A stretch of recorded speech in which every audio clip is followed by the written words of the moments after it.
So last time we were looking at how wires can produce magnetic fields, and this is actually a picture from our last video, and I just put it in here on purpose because when it's really kind of cool if you take wires and you curve them together, you can kind of see that inside of here the X's actually got really close together while the dots on the outside sort of got spread apart. And that's sort of the basis behind another idea that comes from using wires to make magnetic fields.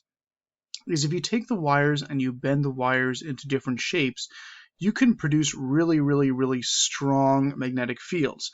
So for example, let's take a loop of some kind. So suppose we have a wire loop, something like this, and we have the current, and the current, we'll just do the same thing as this little picture up here. The current is doing this and something like this. The current's just going around the loop. If we would have something like this, just same way there's dots on the inside here, and you can use your right hand rule if you want. Inside of here, all these X's would be on the inside. There's dots on the outside for all of them, something like this. But those X's are really close together compared to the dots.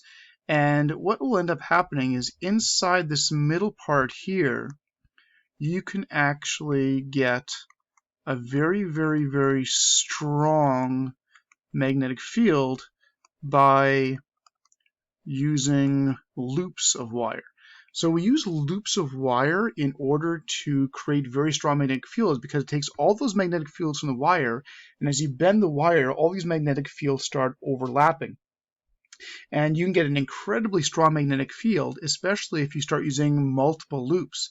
Suppose you have one loop. Yeah, you're not going to have a strong magnetic field, but if you use the 10 loops or 50 loops or 10,000 loops of wire, you can get an insanely strong magnetic field by using these coils of wire. And this helps to create what are called electromagnets.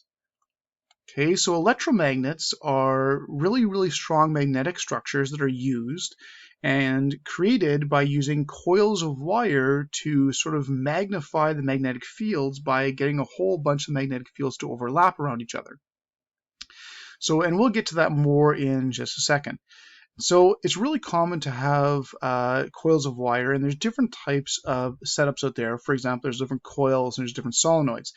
Now, the only thing is when you use the right-hand rule for those, often it's done a little bit differently. You'll often see something like this. So here's, a coil of wire on the left with a whole bunch of magnetic field going through it, and then on the right you got some, got 5 loops of wire. Inside there's a piece of iron, so it can actually magnetize the iron, and the iron actually becomes an electromagnet. And it would be called an iron core electromagnet. And it actually makes a magnet out of the chunk of iron. Now, so for example, you could have a piece of iron or something like that. Here's our piece of iron. Just like drawn the picture, you could have your coils of wire going around it, something like this, whatever it is. Just drawing a quick sketch here. And this will actually become a magnet. But what you can do then is you can actually take that piece of iron and make the iron longer, something like this, and that entire piece of iron will become a magnet. So instead of the north and south pole being stuck in here somewhere, this becomes the north and this becomes the south, and you can actually have a magnetic field going across here. So you can actually put other things inside of that magnetic field. You have a big wide open area, so you can actually make some really cool super large horseshoe shaped electromagnets, and then actually have stuff within them and actually apply the magnetic field to them. Okay, so that's kind of cool what you can actually do with them. There's lots of different things you can actually do with them. All right. Now the thing is, when you do coils of wire and stuff like that, it's a little common to switch the right-hand rule. When we first did the right-hand rule, the current was the thumb and the fingers were the magnetic field because that's kind of what they look like. Well, when you do coils of wire, it's really common to flip the function of the fingers. So as you can see in this picture, the guy's grabbing the rod with the current going through it. The fingers actually look like coils of wire. So make your fingers the coils of wire showing the direction of the current, and then make your thumb the direction of the magnetic field. So in the picture here, the magnetic field would be going towards the right. It would come out the left end, loop around, and then go in the south pole on the other side. So when you're dealing with coils of wire stuff, and I'm just gonna erase this right here, get this out of the way for now. Get rid of that. So when you have loops of wire and stuff like that, flip the function of the fingers. I find it way easier to flip the function of the fingers. So suppose we had suppose we had some coils of wire here. Get a nice thick one here. Some coils of wire, something like this. I'm just going to redraw basically what's on the left side there, and the current is going up this way.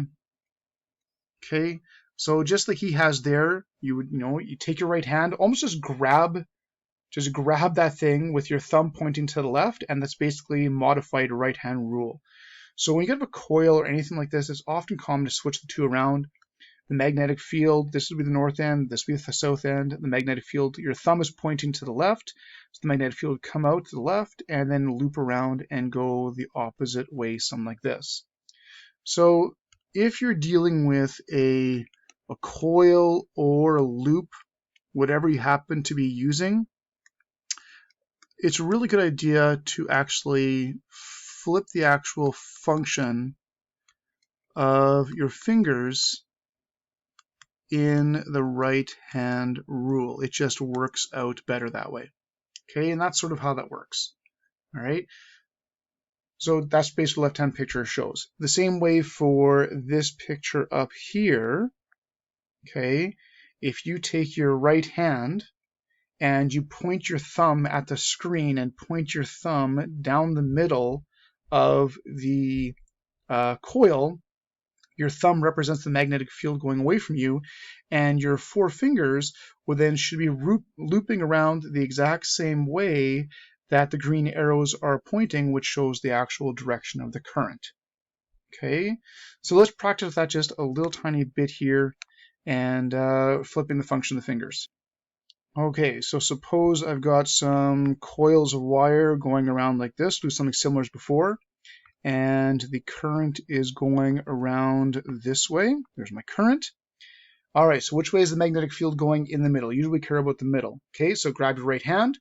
Your fingers, your four fingers represent the loops of wire, and they sort of loop around. They up the side on the right, across the top and down their side, and your thumb should basically be pointing at yourself. Okay, and that's the way it would go. So the magnetic field's coming towards you. So you would draw the magnetic field in the middle, something like this. So there's the magnetic field coming out this way. Okay, suppose we had a loop of wires, something like this. This is actually called a solenoid. When you have a tube structure like this right here, that is what's called a solenoid. These are often called Helmholtz coils with like a ring type structure, be like a Helmholtz coil, and something like this, like a tube structure, that's called a solenoid. For this one right here, let's say that the magnetic field is coming like this, and I want to know which way the current is going. Well, first of all, this is my north end, and that's my south end. All right, so for this one, I know the magnetic field is coming out the top and into the bottom. So inside, it would be, the magnetic field come this way. It would come through like this. So I'm going to point my thumb up. I'm going to point my right thumb straight up in the same direction as like that light blue arrow. And then my four fingers are sort of wrapping around towards the right. So my four fingers are wrapping around this way, and then around the back and then out their side. So my four fingers would be pointing towards the right and then looping around. So that's the direction that the current would be going in this solenoid. Okay, and that's sort of how you can modify and change the right-hand rule a little bit in order to do anything like a ring structure, tubes of wires, rings of wire. It just works a lot better. You can do it the first version as well, but most people switch the function of the fingers. Straight wire, thumb is the current, fingers the magnetic field. That's literally what they look like. If it's a tube or a ring or something like that, it works really well to flip the function of the fingers.